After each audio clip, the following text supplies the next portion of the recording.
We send billions of emojis every single day. They add all this color and feeling to our digital world.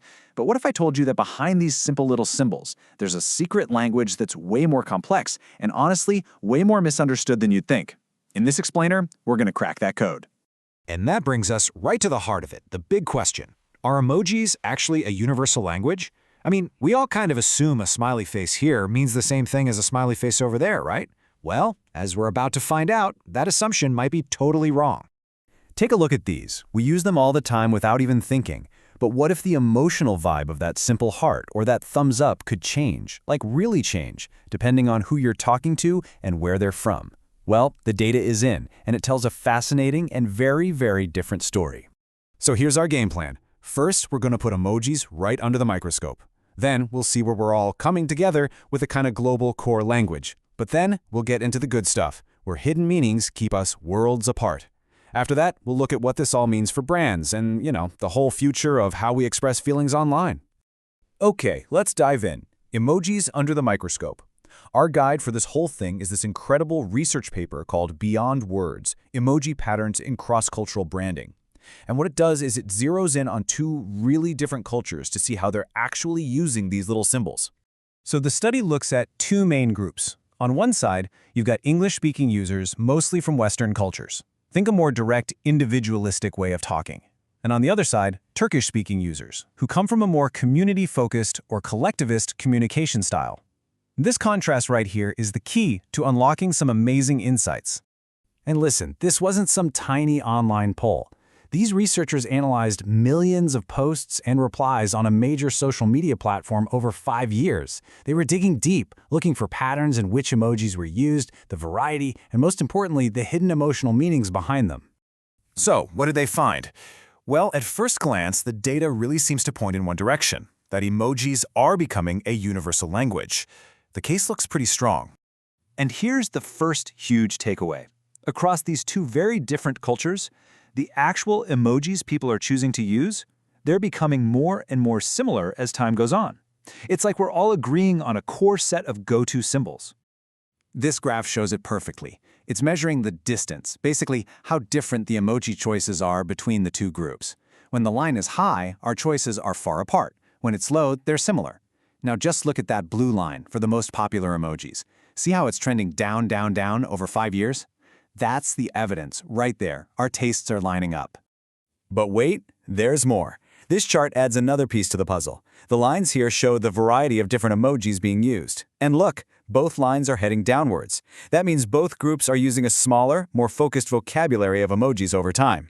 So not only are we agreeing on our favorites, we're also shrinking the dictionary. The case for a universal language seems pretty solid, for now. And this is where the story gets a huge twist. I mean, it's great that we're using the same symbols, but are we actually saying the same thing with them? To figure this out, the researchers used this really clever trick called semantic emotional analysis. So instead of just guessing what an emoji means, they looked at the actual emotional words it was paired with most often, words like happy, sad, or angry. This let them build a unique emotional fingerprint for every emoji in each language. Pretty smart, right? And the results were, well, kind of stunning. This chart shows how similar the emotional meaning is. Check out how high the bar is for negative emojis, things like an angry face or a crying face. They're understood almost exactly the same way everywhere. But then look at the positive and neutral emojis. The similarity just falls off a cliff. And that's the big twist. We all agree on what's bad, but we have very different ideas about what's good or just neutral.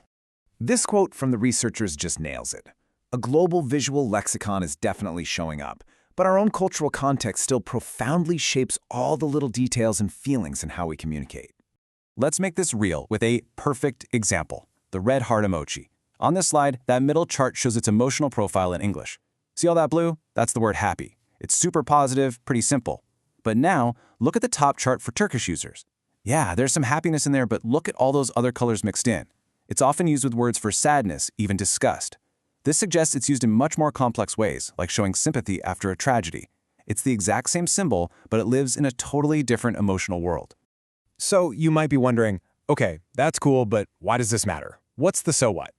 Well, if you're anyone trying to communicate across cultures, and especially if you're a global brand, these hidden meanings are absolutely everything. This research basically gives brands a whole new playbook. Sure, use those popular emojis to be consistent, but you gotta be careful. As we just saw, their meanings can be worlds apart, especially the positive and neutral ones. If you really want to connect, you have to get the local context right. If you don't, you're not building a connection. You're just creating confusion. All right, let's wrap this up. The future of digital feeling. So where does all this leave us? It feels like we're watching the birth of a brand new global language, but it's a language that's spoken with a whole lot of different cultural dialects. So, let's go all the way back to our big question, are emojis a universal language? Well, the answer is a very clear yes and no. We're sharing the same symbols for sure, but we are not always sharing the same meanings. We've got this common alphabet of feeling, but the stories we tell with it are still totally shaped by our own culture. And that leaves us with one final, really interesting question to think about. As our digital world keeps pushing our symbols closer and closer together, will our emotional understanding eventually catch up? Or will these hidden cultural dialects always be there? It's something to chew on the next time you go to tap that heart emoji.